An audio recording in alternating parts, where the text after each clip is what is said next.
ભાવનગર શહેરમાં હીરાના કારખાનામાં લાગી વિકરાળ આગ। શહેરના વિઠ્ઠલવાડી નજીક લાગી વિકરાળ આગ। હરિઓમ દર્શન નામની હીરાની ઓફિસમાં લાગી અચાનક આગ લાગતા આગમાં 2 લોકો ફસાયા। આગ અંગેની જાણ ફાયર વિભાગને કરવામાં આવતા ફાયરની ટીમ પહોંચી બનાવ સ્થળ પર।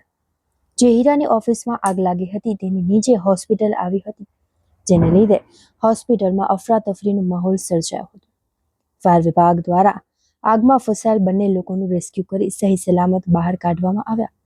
હાલ આગ લાગવાનું કારણ કે નુકસાનીનો આંકડો જાણવા મળેલ નથી। આપણે શ્રીજી કૃપા કોમ્પ્લેક્સ બીજો માળ હરિદર્શન હીરાના કારખાનામાં આગ લાગેલી હતી।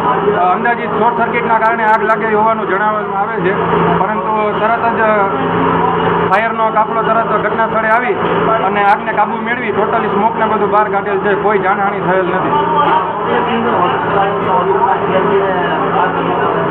હા, હોસ્પિટલમાં અમે પૂછ્યું હતું, એ લોકો એમ જણાવેલું હતું કે કોઈ દર્દી અત્યારે કોઈ છે નહીં, અને જે ટેમ્પરરી સારવાર માટે આવેલા તેમને પહેલે જ બહાર કાઢી લેવામાં આવ્યા હતા।